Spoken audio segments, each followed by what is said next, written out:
Thanks for the lift, Jim. Hi, this is Dennis Gage. This week we're in Camaro heaven here in the Poconos of Pennsylvania, site of the 13th annual Camaro Nationals East. This is the largest Camaro-only event in the country and is hosted by the International Camaro Club. The club is spotlighting the 67 in honor of the first Camaro's 30th anniversary.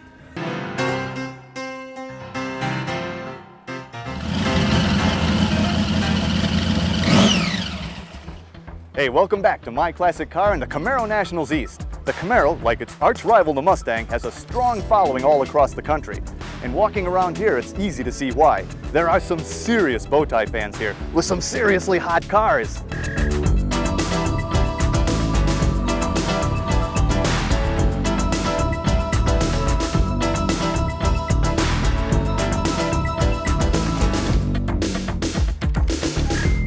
So Bob, you're one of the founding members of the International Camaro Club, is that right? Yeah, we helped start the club about 15 years ago, and we've been doing the shows in the Poconos now for 13 years. Every year it gets better and better. We've had a lot of nice quality cars, there's a lot of nice custom cars, and there's some everyday cars that people just come to enjoy the show. How big is the club, do you know? At this point now, I believe we're close to 2,000. We go up and down. We do have some members out of the country, but we don't see them too often. But I know there's people from Nebraska, Florida, Ohio, all over. I've bumped into several Canadians. Yes, we have a large contingent of Canadians. They're a little lower this year than in the past, but we do have a big chapter up there, about 100 people. Well, it's a great show, and Bob, I so appreciate you having us here. It's been really a blast. Really nice having you here too, Dennis. Thanks a lot.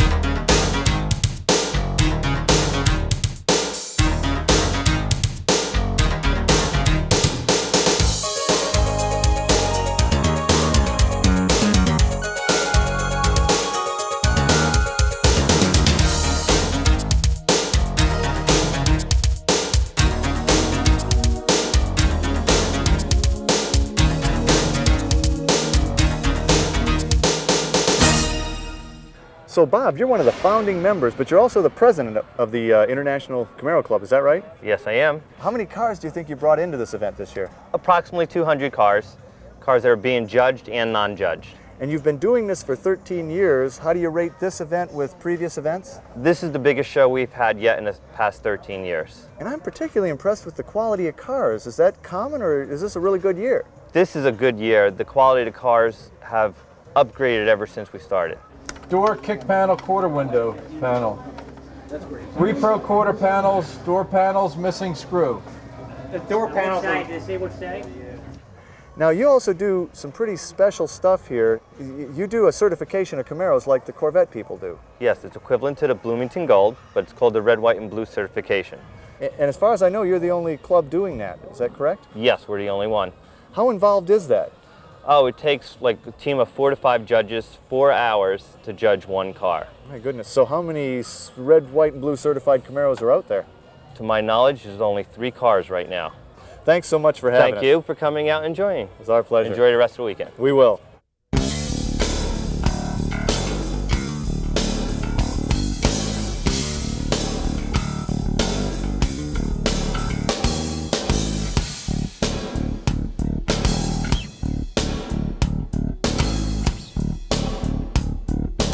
A ride in a Yanko SC. I don't think I'll pass this one up. Let's take this baby for a spin.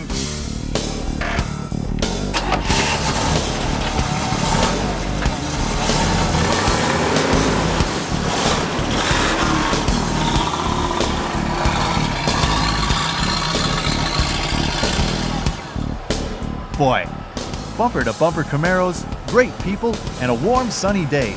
Is it great to be an American or what? My Classic Car will be right back from the Poconos after these messages. Yay!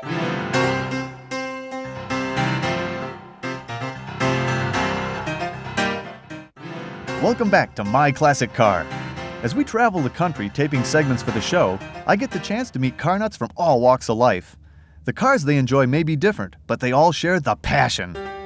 My recent meeting with Duane Allen of the Oak Ridge Boys is a perfect example. Duane is a certified car nut and a fan of My Classic Car. He was gracious enough to spend an afternoon showing me some of his collection. We started by talking about his everyday driver, a 1984 Excalibur.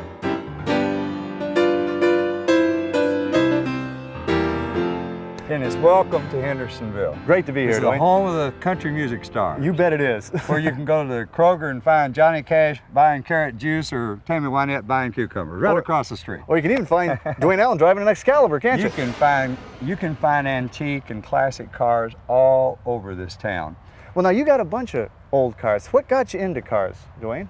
I've always loved old cars, but when I got to where I could afford to buy an extra car, an old car, was the second year I was with the Oak Ridge Boys, and that's 30 years ago.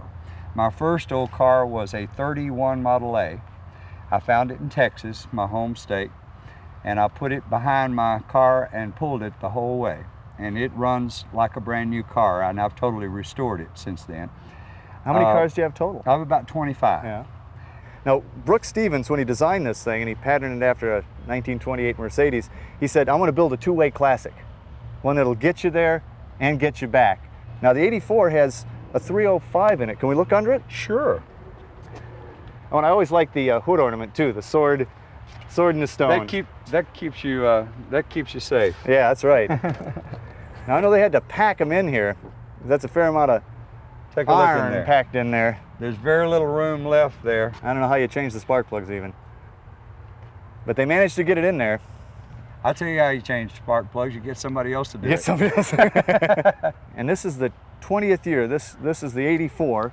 Right. Made their first ones in 64. And this is anniversary series. What number is this? This is number 14 of 50. Yeah, because they never made many of them. And they only made 50. Well, it's so long, you just kind of point it, don't you? Use that sight at all? Or? The best way to drive this car, I'll show you.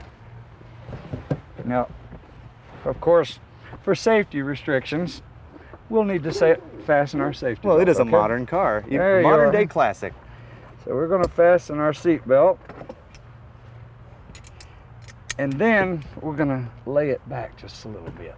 Oh, yeah. Like this. Oh, that looks fine. And then we're going to lower the steering wheel like yeah. this.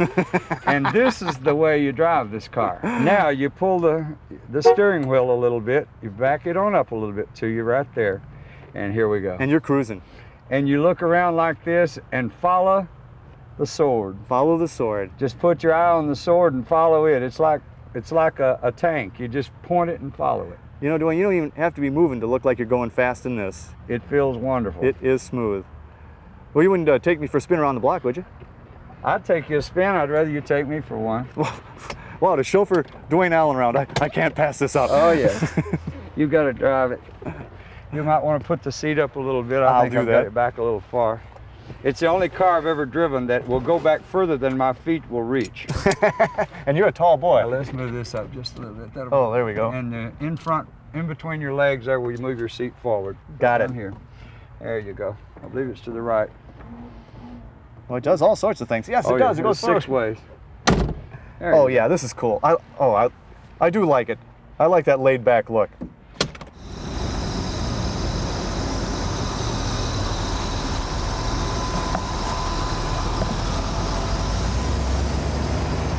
There is no doubt that the Excalibur is a cruiser. It feels even heavier than it is, but it does have surprisingly good road manners. Duane has always wanted an Excalibur since the night he saw Elvis's in Las Vegas back in the mid-70s. Our drive ended up at Duane's garage, where, as he puts it, all the car nuts hang out and work on this and that. Okay, come on in, Dennis.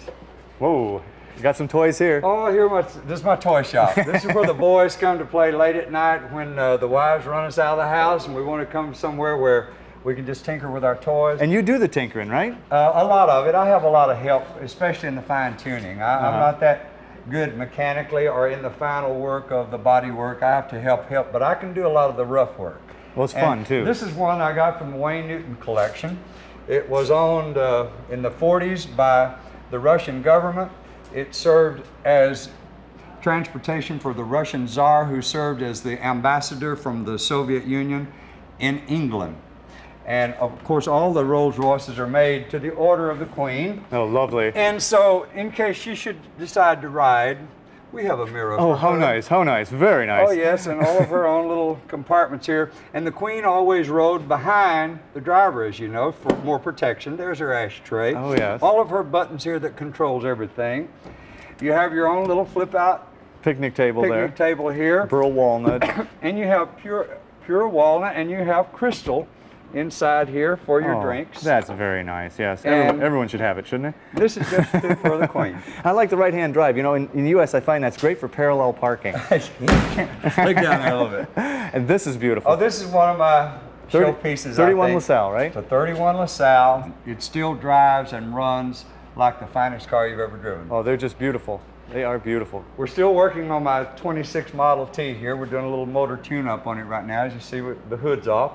However, this 26 Model T was restored completely by the Ford Motor Company in Louisville, Kentucky. Is that right? And I have not driven it for about 5 years, so we're going through and tuning it up, and I'm going to have it back out on the road driving shortly.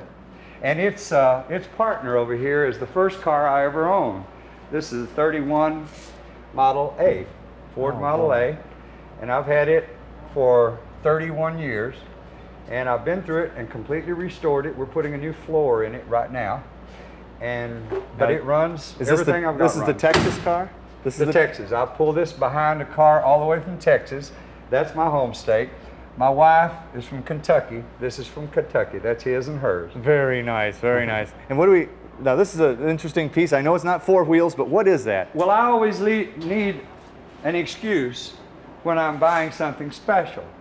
Well, I found this Harley a few blocks from here from a doctor who had had it since it was brand new. It's a 1948 Harley Davidson Hummer. It's the smallest Harley Davidson ever built. And we are completely restoring it here in our shop. We're about finished with it. We've got all the parts back. As you can see, they're placed around in different places, and we're finishing up some of the top of the motor parts. And we'll have it running in about 2 months. And this was actually built close enough to the year my wife was born that I decided that it should be a present to her. Oh, of course, yeah. she hates Harley. But it's a great excuse. It's an excuse. Hey, Duane, this has been great. You got a fantastic setup here. I love that vest.